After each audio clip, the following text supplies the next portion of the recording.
एक बड़े से जंगल में पुष्पराज नाम का एक बड़ा स्मगलर हुआ करता था। उसके पास बहुत से लोग काम करते थे। वो लाल चंदन के पेड़ों को काटता था। उन्हें उसके पास मौजूद हाथी उठाकर ले जाते थे और उसके आदमी लॉरियों में लाल चंदन को चढ़ाते थे। वहाँ से लॉरी निकलते थे।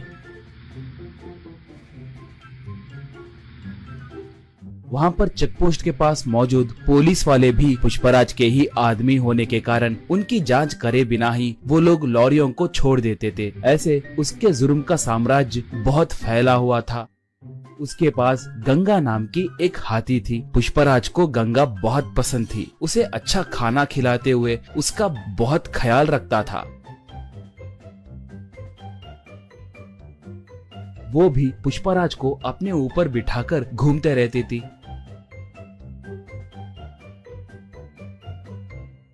पुष्पराज आसपास के गांव में भी बहुत दान करता था।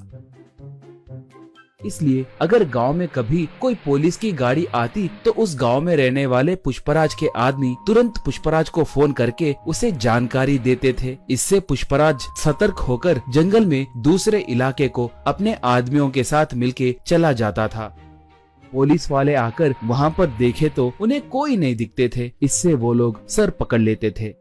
एक बार उस इलाके को एक नया एसपी आया। उसका नाम शेखावत था। वो बहुत बड़ा रिश्वतखोर और भ्रष्ट ऑफिसर था। वो बहुत बड़ा क्रूर और मूर्ख आदमी था। वो जैसे तैसे पुष्पराज को पकड़ने के लिए देख रहा था। एक बार गलती से गंगा एक घाटी में गिर गई, मगर वो पूरी तरह से घाटी में गिरे बिना नीचे एक बड़े से पत्थर के बीच में फंस गई थी। वो हाथी उसे बचाने के लिए चिंगाड़ने लगी।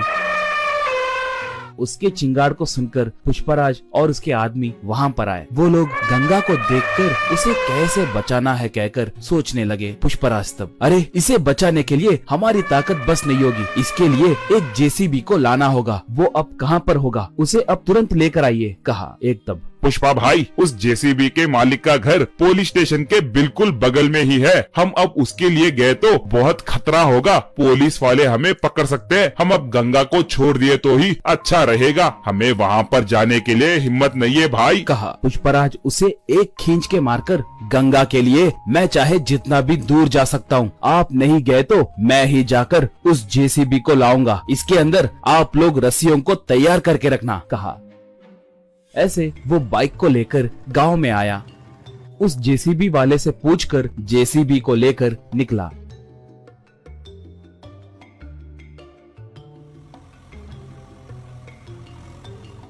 उसे देखकर एक पुलिस इन्फॉर्मर शेखावत को फोन करके पूरी बात बताया। बस शेखावत तुरंत अपने जीप में निकला।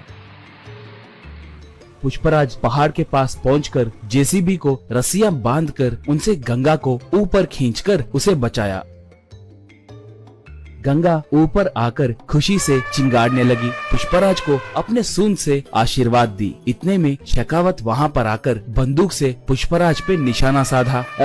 शराफत से सरेंडर हो जाओ, वरना ये बुलेट तुम्हारे भेजे में घुसेगी, कहकर पुकारा। उसे देखकर पुष्पराज के आदमी मारे डर के वहाँ से भाग गए। पुष्पराज तब, मैं तुम्हारे बारे में बहुत कुछ सुना हूँ। तुम्हारे जैसे निठल्लों को मैंने बहुत देखा है। मैं तुम्हें सरेंडर हुआ तो भी तुम मुझ पर केस डालकर मुझे जेल में नहीं डालोगे कहकर मुझे अच्छे से पता है। मुझे एनकाउंटर करोगे कहकर मैं जानता हूँ, कहा। शेखावत तब, सही कहा, तुम बहुत समझदार हो। मैं तुम्हें एनकाउंटर करने के लिए ही आया हूँ। तुम्हें टपका दिए तो मुझे 10 करोड़ रुपए मिलेंगे। चुपचाप भगवान की याद करो, यही तुम्हारे आखिरी क्षण है, कहा। बस गंगा एकदम से उस पर वार की। सूंड से उसके हाथ में के बंदूक को दूर फेंक दी। उसे अपने सूंड से पकड़कर जमीन पे जोर से पटकी। बाद में उसे उसी घाटी में फेंक दी। इससे उसे छुटकारा मिला।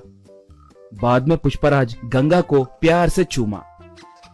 उसके ऊपर बैठकर जंगल की ओर निकला पुष्पराज। दोस्तों, आपको ये कहानी पसंद आई तो दया करके हमारे चैनल को सब्सक्राइब कीजिए। उसके साथ साथ वीडियो को लाइक मार के आपके दोस्तों को शेयर भी कीजिए। पुष्पा 2 के लिए कौन कौन इंतजार कर रहा है हमें कमेंट में बताइए। धन्यवाद।